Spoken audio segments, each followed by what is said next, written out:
Daf Yomi, Tractate Menachot, 71b, top of the page. With the words matirin. Okay, we were talking about these are the actions they performed for which the sages reprimanded them.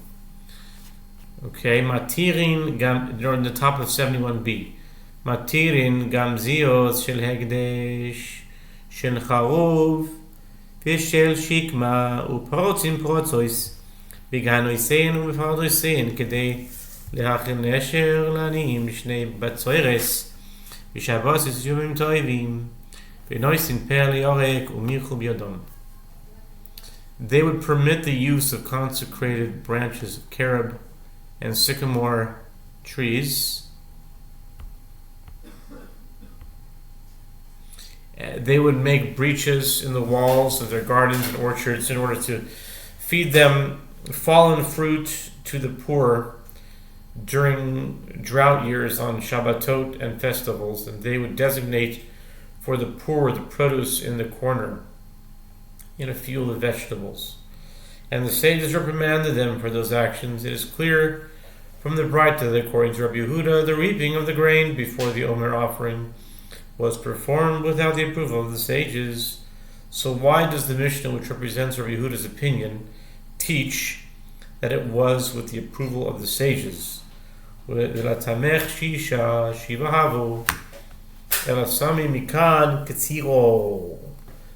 responds, and according to your reasoning, why did the Braita say that the residents of Jericho performed 6 actions without the approval of the sages? Counting the cases listed in the Braita, there were in fact 7 actions, as reaping and pilling account as 2 actions. Evidently, the text of the Braita is problematic. The Gemara concludes, rather omit it from here, the case of the reaping of the grain before the Omer offering was brought. If so, then in the Braita, Rabbi Yehuda never commented about the reaping of the grain before the Omer, and therefore it does not contradict the Mishnah statement that it was performed with the approval of the sages. Koitzer l'shachas u'machal v'heimo t'nan hosam be'edu mafsik l'peo anacha v'shelulis v'derech hayochi v'derech harabim u'shvil harabim u'shvil hayochi l'kavua v'yemoisach ham v'yemoisach yishomim v'abo v'hanil v'zer achel. The Mishnah teaches one may reap crops in any field for fodder and feed it to an animal even before the Omer offering.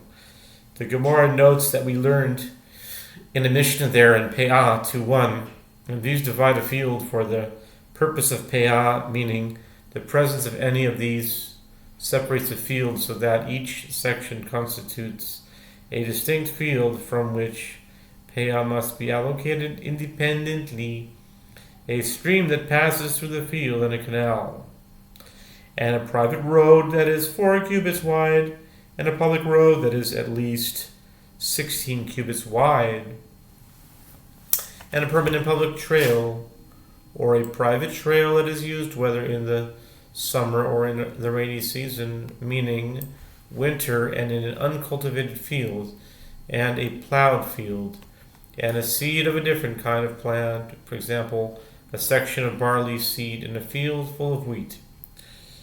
And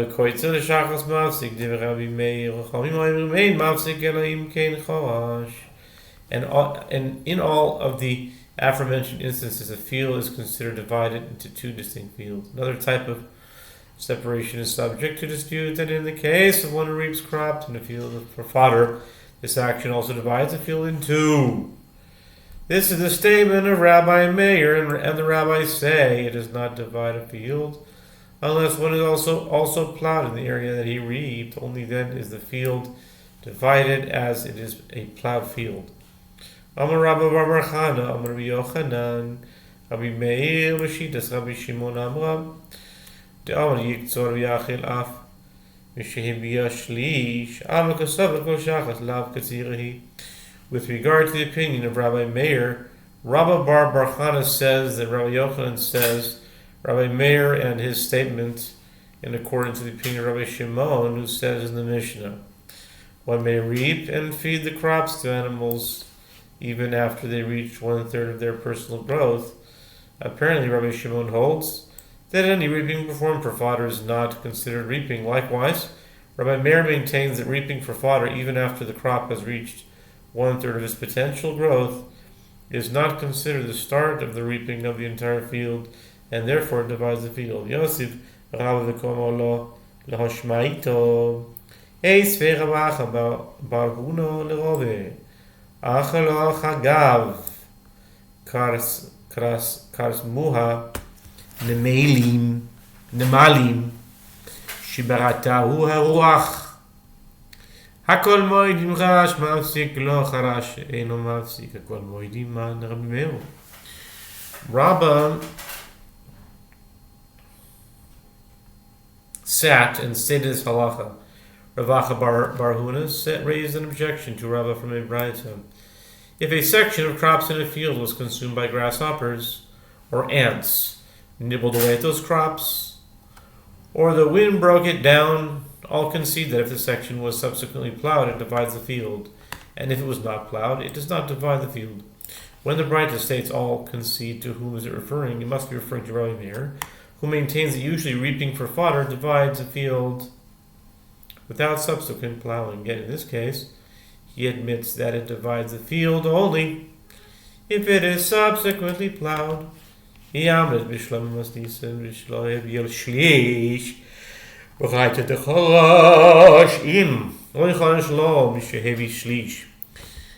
Acha bar Huna explains his objection to the opinion that Rabbi Meir holds in accordance with Rabbi Shimon. Granted, Rabbi Meir's opinion can be explained if you say that the Mishnah, Rabbi Meir maintains that reaping fodder is not considered reaping, is referring to a case where the fodder had not yet reached 1/3 of its potential growth. And the Braita, where he maintains that only if it was plowed, yes, if it divides the field, but if it was not plowed, no, it does not divide the field, is referring to a case where the fodder had already reached 1/3 of its growth. If so, the difference between the rulings of Rabbi Meir is clear, as it all depends on the growth of the produce. But if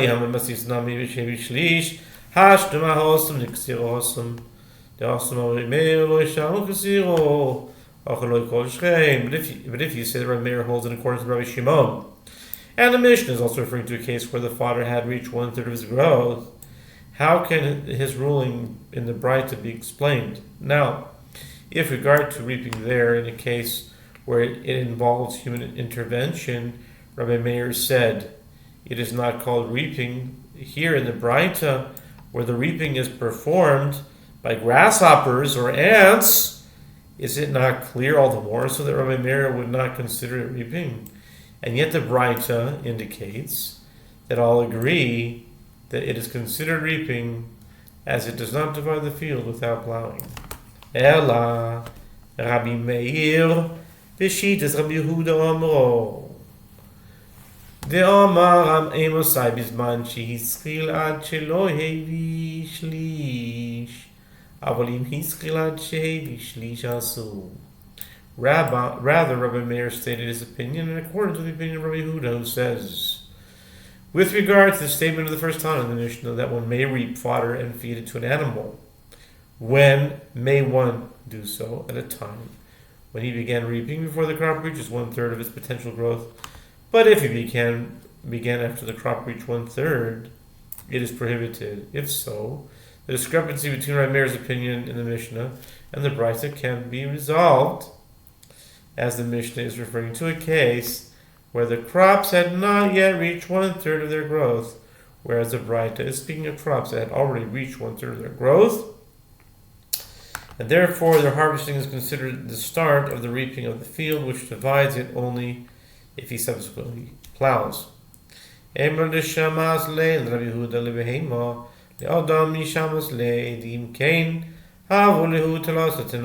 Gemara asks, you can say that you heard Rabbi Yehuda express his opinion with regard to fodder that is reaped for the purposes of feeding an animal, but did you hear him say so with regard to a case where the reaping is performed for human consumption? That cannot be his opinion, since if it were so, then there would be three disputing opinions among the Tanaim.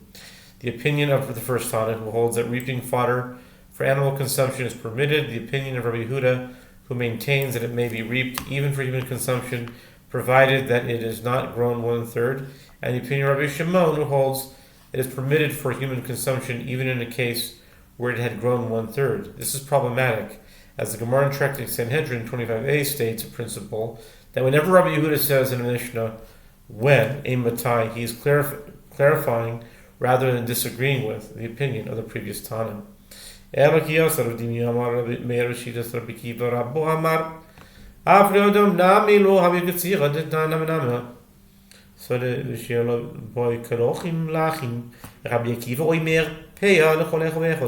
rather, when Rav Dimi came from Eretz Yisrael, he said, Rabbi Meir stated his opinion according to the opinion of Rabbi Akiva, his teacher. Rabbi Akiva holds that even harvesting for human consumption is not considered reaping with regard to the halachot of Peah. As we learned in the Mishnah in Peah 3:2, with regard to one who reaps alternate rows of his field and he leaves in it moist stems that are not yet fully grown, Rabbi Akiva says one must separate Peah in each and every row, as each one is considered a separate field. The Chachamim אומרים, מאחד הכל ואומר רב יהודה משמואל, לא יחייב רבי עקיבא אלא במנהמר לכלויוס, אבל במנהמר לא יצר לוי. And the rabbis said one separates Peah from one row for the whole field, as they are all considered a single field. And Rabbi Yehuda says that Shmuel says Rabbi Akiva maintained that one is obligated to separate Peah from each row only when he reaps alternate rows and the grain is unripe, kernels used for making roasted grains. But when one reaps alternate grains and the grain is fully grown produce for his storehouse, there is no obligation to separate Peah from each row, as all the rows are considered part of one field. Rav Dimi suggests that Rabbi Meir holds in accordance with the opinion of Rabbi Akiva, and therefore the discrepancy between the Mishnah and the Braita can be resolved. The Mishnah is discussing unripe grains that have not yet grown 1/3, similar to unripe kernels used for roasted grains, whereas the Braita is discussing fully grown, ripened grains. Eini? The Gemara says, is that so? The